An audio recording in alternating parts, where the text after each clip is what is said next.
Hello friends, welcome to 24 knowledge official YouTube channel.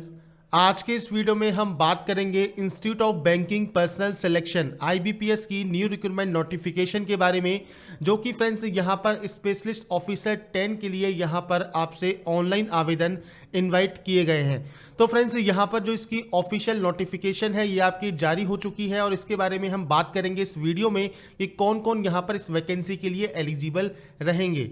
तो सबसे पहले फ्रेंड्स यहाँ पर जो ये पोस्ट है ये आपके यहाँ पर देखिए IT officer scale first, agriculture field officer scale first, राजभाषा अधिकारी scale first, law officer scale first, HR personal officer scale first और मार्केटिंग ऑफिसर स्केल फर्स्ट के लिए यहाँ पर इनवाइट की गई है। इसके बाद फ्रेंड्स यहाँ पर देखिए जो डिटेल्स हैं वो आपको दी गई हैं, आप इन डिटेल्स को चेक कर सकते हैं। इसके बाद पार्टिसिपेटिंग जो ऑर्गेनाइजेशन है उनकी लिस्ट यहाँ पर दी गई है और उसके बाद दी गई है आपको इंपॉर्टेंट डेट्स। तो यहाँ पर फ्रेंड्स 2 नवंबर 2020 से 23 नवंबर 2020 तक आपके फॉर्म ये एक्टिवेट रहेंगे।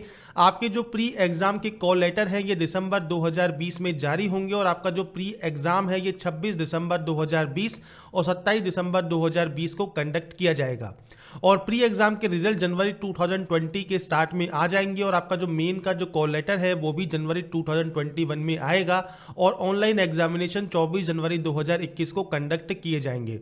इसके बाद फ्रेंड्स जो मेन एग्जामिनेशन का रिजल्ट है ये फरवरी 2021 में आएगा। कॉल लेटर आपके इंटरव्यू के भी फरवरी 2021 में आएंगे और आपका इंटरव्यू भी लास्ट फरवरी 2021 में कंडक्ट किया जाएगा।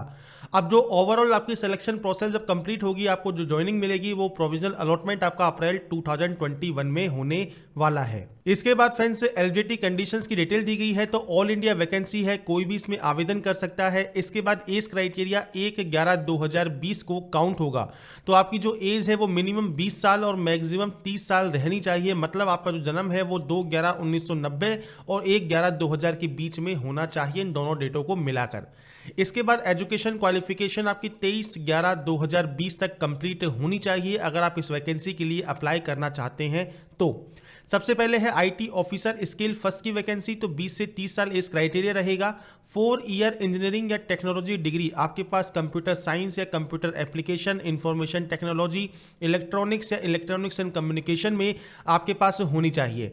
या फिर आपके पास पोस्ट ग्रेजुएट डिग्री है अगर इलेक्ट्रॉनिक्स कम्युनिकेशन में, टेली कम्युनिकेशन में, इंस्ट्रूमेंटेशन में, कंप्यूटर साइंस में, आईटी में या कंप्यूटर एप्लीकेशन में, तो भी आप आवेदन कर सकते हैं। या फिर आपके पास ग्रेजुएशन है पर आपके पास डीओईसीसी का बी लेवल सर्टिफिकेट है तो भी आप इस वैकेंसी के लिए अप्लाई कर सकते हैं।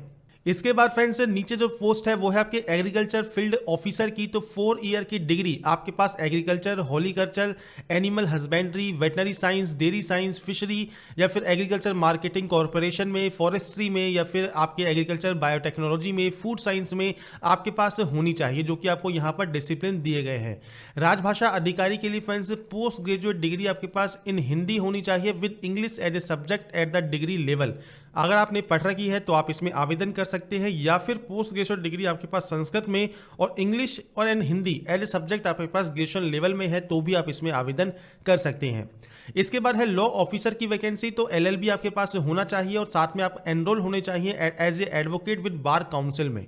इसके बाद है एचआर या पर्सनल ऑफिसर की वैकेंसी। ग्रेजुएशन आपके पास होनी चाहिए, साथ में 2 ईयर का full time post graduate degree या 2 ईयर का पोस्ट ग्रेजुएट डिप्लोमा आपके पास होना चाहिए। मार्केटिंग ऑफिसर की बात करें तो graduate and 2 year full time MMS marketing या 2 year full time MBA marketing आपके पास होनी चाहिए। या फिर 2 ईयर का फुल टाइम पीजीडीबीए, पीजीडीबीएम, पीजीपीएम, पीजीडीएम आपके पास मार्केटिंग के साथ स्पेशलाइजेशन में होना जरूरी है अगर आप इस वैकेंसी के लिए अप्लाई करना चाहते हैं। तो सबसे इंपॉर्टेंट बात यह है कि आपका अगर 23/11/2020 तक आपका फाइनल रिजल्ट नहीं आता है तो आप इस वैकेंसी के लिए एप्लीकेबल नहीं होंगे।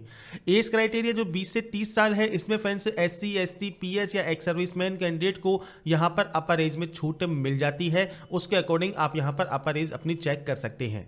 इसके बाद फ्रेंड्स यहाँ पर पीएच कैंडिडेट की लिस्ट दी गई है, उनकी क्वालिटी बताई गई है, एलिजिबिलिटी बताई गई है, वो आप यहाँ पर चेक कर सकते हैं।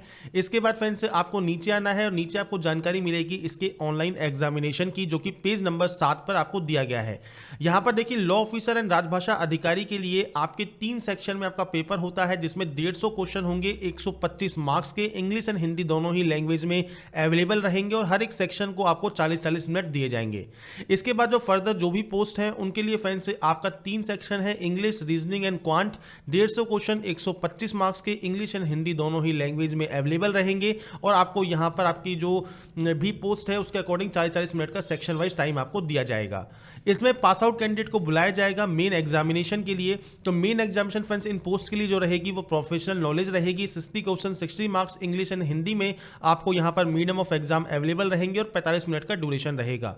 राजभाषा अधिकारी के लिए यहाँ पर आपके ऑब्जेक्टिव एंड डिस्क्रिप्टिव आपके प्रोफेशनल नॉलेज से रिलेटेड क्वेश्चन होंगे, जिसमें 60 मार्क्स का आपका पेपर होगा। इंग्लिश एंड हिंदी दोनों ही लैंग्वेज में आपका मीडियम रहेगा और ड्यूरेशन 33 मिनट का आपको दिया जाता है।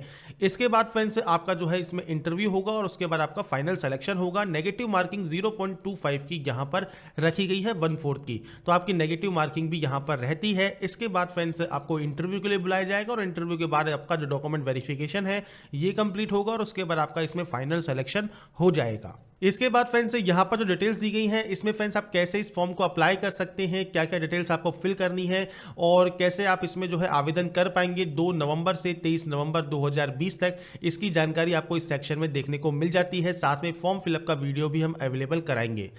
पेमेंट की बात करें या एग्जाम फीस की बात करें तो 850 रुपये सभी कैंडिडेट के लिए रहेगा। अगर आप SC ST PH कैंडिडेट हैं तो आपको 175 रुपये फीस देनी होगी और ये फीस आप ऑनलाइन मोड में जमा कराते हैं तो फीस या आप ऑनलाइन जमा कराएंगे और ये कैटेगरी वाइज आपको फीस यहाँ पर देखने को मिल जाती है।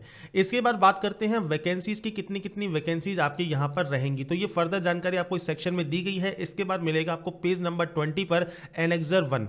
एनेक्सर 1 में फ्रेंड्स यहाँ पर 21 एंड 22 की जो वैकेंसीज है IT ऑफिसर स्किल फर्स्ट, तो इसमें फ्रेंड्स आपकी जो टोटल वैकेंसीज है वो है आपकी 20। अब NR का मतलब है इन्होंने अभी रिपोर्ट नहीं किया है, जब ये रिपोर्ट करेंगे तो वैकेंसीज आपकी यहाँ पर और बढ़ सकती हैं। तो अभी यहाँ पर अभी के लिए मान के चलते हैं कि जो वैकेंसीज है वो 20 है आपके IT ऑफिसर के लिए। एग्रीकल्चर फील्ड ऑफिसर की जो वैकेंसी है यहाँ पर फ्रेंड्स आपके 485 पदों के लिए वैकेंसी इन्वाइट की गई है। राजभाषा अधिकारी के लिए यहाँ पर 25 पोस्ट रहेंगी। लॉ ऑफिसर की बात करें तो यहाँ पर 50 पोस्ट हैं। HR या पर्सनल ऑफिसर के लिए आपकी 7 पोस्ट हैं। मार्केटिंग ऑफिसर के लिए यहां पर 60 पोस्ट आपकी रहेंगी जो कि आपको यहां पर दी गई हैं। इसके बाद है एनेक्सर 2, इसमें फ्रेंड्स आपको pre exam centre, main exam centres की लिस्ट दी गई है जो कि आप यहां पर चेक कर सकते हैं कि कहां पर आपको एग्जाम देना है। इसके बाद एनेक्सर 3 है जिसमें आपके फोटोग्राफ की जो साइज है, आपके सिग्नेचर का साइज है, आपके लेफ्ट थंब इंप्रेशन और हैंड रन डिक्लेरेशन का जो साइज है वो आपको दिया गया है। इसके बाद आपको प्रोसीजर बताया गया है उनको स्कैन करने का। इसके बाद है आपका एनेक्सर 4 जो कि है सेल्फ डिक्लेरेशन, तो ये अभी आपको काम नहीं आएगा, ये काम आएगा आपको जब आप पेपर देने जाएंगे। तो आपको कोविड के रिलेटेड आपको यहाँ पर सेल्फ डिक्लेरेशन देना होगा कि आपको कोई भी प्रॉब्लम नहीं है। उसमें आपको अपना नाम, रोल नंबर, बैंक का नाम, डेट ऑफ एग्जाम और एग्जाम सेंटर की जो लिस्ट है वो आपको देनी होगी। इसके बाद आपके जो भी सर्टिफिकेट्स हैं उसका परफॉर्मेंस आपको देखिए इस लिस्ट में दिए गए हैं, तो यही इसके नोटिफिकेशन में यहाँ पर जारी किया गया है। तो फ्रेंड्स यहाँ पर इस वीडियो में हमने बात की IBPS स्पेशलिस्ट ऑफिसर की न्यू रिक्रूटमेंट नोटिफिकेशन के बारे में, इसकी फर्दर डिटेल्स के बारे में। बाकी जानकारी आपको डिस्क्रिप्शन में अवेलेबल है, वहां पर जाकर आप डिटेल्स को चेक कर सकते हैं। और फ्रेंड्स अगर आपको हमारा ये वीडियो पसंद आया है तो लाइक, सब्सक्राइब एंड शेयर जरूर कीजिएगा और बाकी की जानकारी के लिए ऐसे ही बने रहिए हमारे साथ, देखते रहिए हमारा YouTube चैनल।